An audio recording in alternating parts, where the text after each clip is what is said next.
Hello students, welcome to study Hindi. आज हम नारा लेखन या कहें स्लोगन लेखन को समझेंगे तथा इसे कैसे लिखते हैं तथा इसकी क्या विशेषताएं हैं, इनको भी हम देखेंगे। तो वीडियो को पूरा ज़रूर देखना। चलिए सीखते हैं नारा लेखन।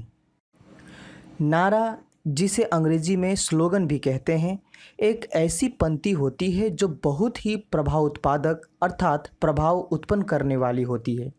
इसे जोर का शब्द या फिर बुलंद की जाने वाली आवाज़ भी कहते हैं, क्योंकि ये नारे विषमता पर या अन्याय पर प्रहार करने के लिए भी उपयोग में लाई जाती है।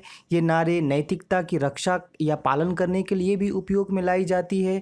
इसमें विरोध, सुरक्षा, प्राकृतिक चिंता, देश प्रेम, समाज सेवा, भविष्य के प्रति चिंता इत्यादि कई प्रकार के विषय समाहित हो सकते हैं।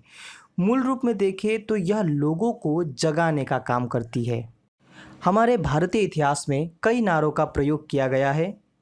तो चलिए हमारे इतिहास में प्रयोग कुछ महत्वपूर्ण नारों को देखते हैं। तुम मुझे खून दो, मैं तुम्हें आज़ादी दूंगा। यह नारा सुभाष चंद्र बोस ने कहा था। करो या मरो, यह नारा महात्मा गांधी जी ने कहा था। सरफरोशी की तमन्ना अब हमारे दिल में है, यह नारा राम प्रसाद बिस्मिल जी ने कहा था। जय जवान जय किसान, जिसे लाल बहादुर शास्त्री जी ने कहा था। तो इस तरीके से और भी कई सारे नारे हमारे इतिहास में प्रयोग किए गए हैं। मूल बात यह है कि ये नारे अपने अंदर गंभीर अर्थ लिए हुए हैं तथा यह संक्षिप्त और प्रभाव उत्पादक भी हैं।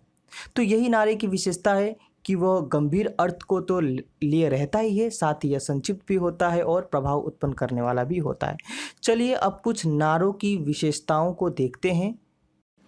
नारा संक्षिप्त होना चाहिए, इसमें कम से कम 10 या 15 शब्द हों। अगला है, नारा गंभीर अर्थ लिए हुए तथा प्रभाव उत्पन्न करने वाला होना चाहिए। आगे है, नारा लय या तुक युक्त हो तो यह जुबान पर आसानी से चढ़ जाता है। वैसे बिना लय या तुक के भी नारा लिखा जा सकता है।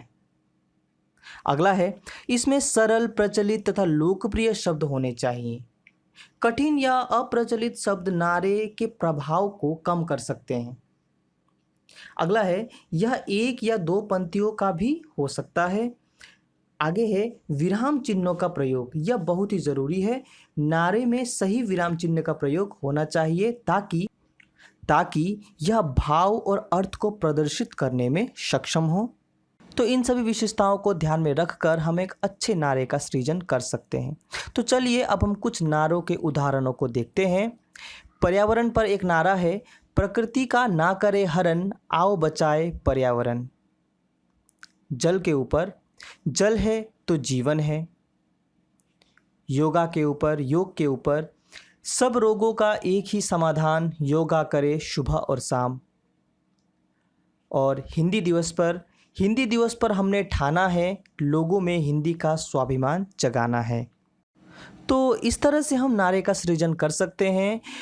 फिर से बता दूं कि नारा अगर लय या तुक युक्त हो अंत में, तो नारा आसानी से जुबान पर चढ़ जाता है, साथ ही आकर्षक भी लगता है, आकर्षित भी करता है लोगों को।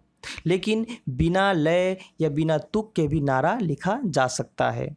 और एक बात यह है कि परीक्षा के दृष्टिकोण से अगर आप नारा लिखें तो कोशिश कीजिए एक बॉक्स बनाकर उसके अंदर ही नारा को लिखें, ठीक है। साथ ही आप इसे आकर्षक बनाने के लिए रंगीन पेंसिल का भी प्रयोग कर सकते हैं।